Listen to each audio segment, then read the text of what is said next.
Cek, Naon mang? Naon deui? amang teh dititah meuli sabun mani ku si emak dengan era. Nya era kunaon atuh? Era mah nya meuli sabun mani batur keur mani di bareuli. Lain kudu ngareuli anu mani mang, meuli sabun mah hari ini ka warungnya naon make jeung era. Oh di warung teh beureuda anger di warung. Di keur marani mah da era. Loba sabun mani mah di warung mang hari ini. Nya era kumaha? Apaan beureun batur teh keur mani mah nya urang solongkong meuli sabun. Era. Ya moal engke kira bakal diladangan meuli sabunnya bakal diladangan ku tukang warungna. Apa ngaranna keur mani meureun keur mani main di pengalaman sabun mani. Lain meuli anu jelema anu keur mani nya mang nya eta sabun mani teh.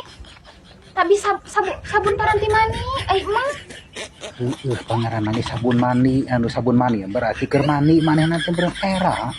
Henteu mang sabun mah teu keur mani keur cicing di warung pusan di warung aya. Hari meuli hari ini teh. Ya mah anu keur mandi mah bakal baluligir mah dibungkusan nya mah mandi di teu buligir mah. Nggak emang, dia teh meuli sabun mani kana jadi kana buligir, saha nu buligirna? Si sabun mani na teh meureun eta teh meureun buligir mah tak keur marani tak era meuli Mang teh. sabun mani mah da teu baluligirnya dibungkusan di ditu di warungnya. Moal era moal. Era mah geus baluligir kumaha da.